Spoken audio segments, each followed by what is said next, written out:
Hello guys, assalamualaikum again. Ako na naman ito, ang Maguindanao sa Jeddah. Here we go. Bumili nga pala ako ng sandata ng tinapay dahil maganda ang cutter ng tinapay dyan eh. So ngayon ang gagawin natin yan, ang mga ingredients na gagawin natin, may za'atar, labna. Yung za'atar, ang English niyan, thyme. Labna, low cholesterol and olive oil. So ayan. Unang-unang gagawin natin ay buhusan natin ng za'atar yung ano ba ito? Takuri. Ano ba yung tawag dyan? Mga kalderong maliit. Ayan, mga 2 spoon, 2 and robo, 2 and quarter. Dahil medyo marami yan. Tatlong tinapay yan, malalagyan yan eh. Tapos buhusan mo ng olive oil. Sana yun. Ayun. Olive oil guys, ang sekreto dyan. At siyempre, pagkatapos mo ng olive oil, ayan, lagyan mo na ng labna. Ganyan siya guys. Ayan, isang spoon, siguro tatlong spoon ata yung nalagay ko. Kasi depende sa timpla mo, depende sa quantity ng gusto mong lasa. So ayan, sakto na yan. Medyo maasin-asin kasi itong labna. Tapos i-ibang mo lang. Ito, very healthy ito eh. Sabi ng mga ibang gusto masabi is kapag ganitong za'atar at saka labna, lalo na pag low cholesterol, so okay na yan siya, healthy set na yan siya. So igiling-giling mo lang siya sa za'atar guys with olive oil siyempre ha. Yan ang sekreto dyan guys. Ayan. Wala tayong filter guys, ayan. Okay na yung normal. So umpisa na natin yung mahiwagang samol. Yung samoli brown ang kinuha ko kasi mas healthy siya. Ayan, biyagin natin ganyan para maganda yung labag niya sa pagkaipit ng tinapay. Ganyan lang siya guys eh. Kumbaga pag healthy kasi pag-usapan, brown is good for nagda-diet. May dietary fiber din siya, 4 grams. So okay na yan siya. No sugar, no cholesterol, only wheat.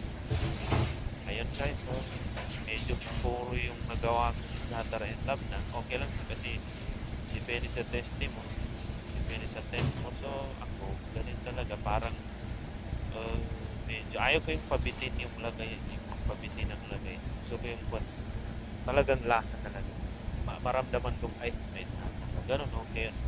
So, yan, pangalawa na yan. Kasi yung dalawa na yun, pagtatagpiin ko yan, mamaya-maya. Ayan, sige. Sa mga nagda-diet kasi good for brown o bran. Ang bran is kala sa Arabic. Ayan. Habang nagtuluto yung partner ko. So, ako naman sinalo ng tinapay.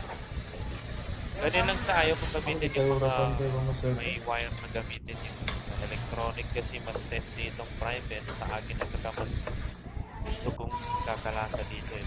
Mas nakakalasa ako sa mga private na apoy mo. Totoong apoy mo. Ayan siya, push mo lang siya pababa para pag flat siya.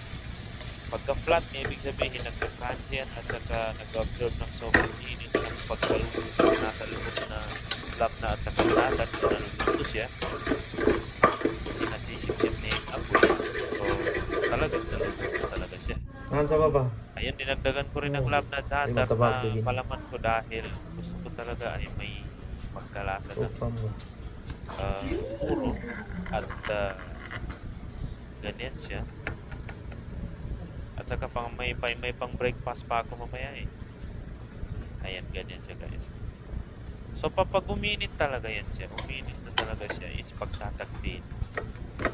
Tapos yung init papasok sa loob ng olive oil at saka labna and za'atar. Ibig sabihin, niluluto ng init yung 3 kinds na healthy. So ganyan, ayun, makikita nyo guys, pinatagpi ko dahil ganyan ang pamamaraan siya. Ayun, crunchy na yan siya guys, crunchy na yan siya. Si kuya na yan, si tito na yan, crunchy na yan, si tito na yan guys. Dito. Ganyan siya mga insan, Ayun mga insan, umitim na siya ng konti mga insan. Medyo crunchy na yan siya mga insan, okay? Diba? Ayun, naluto na siya mga insan, pwede na yun siya. Siyempre, ang partner ito, pipino. Pipino kasi is the best for antioxidant, more antioxidant para siyang bawang. So napakaganda niya kasi Medyo may malasas yan. So, okay na siya. Ayun. Uff. Oh. Di ba? Kita niyo? Solid oh, sa loob. Solid siya mga insan oh. Yun no. Kinain ko na mga insan oh. Grabe naman nito insan oh. Ayun, isang subo pa mga insan. Oo, oo, oo. Grabe.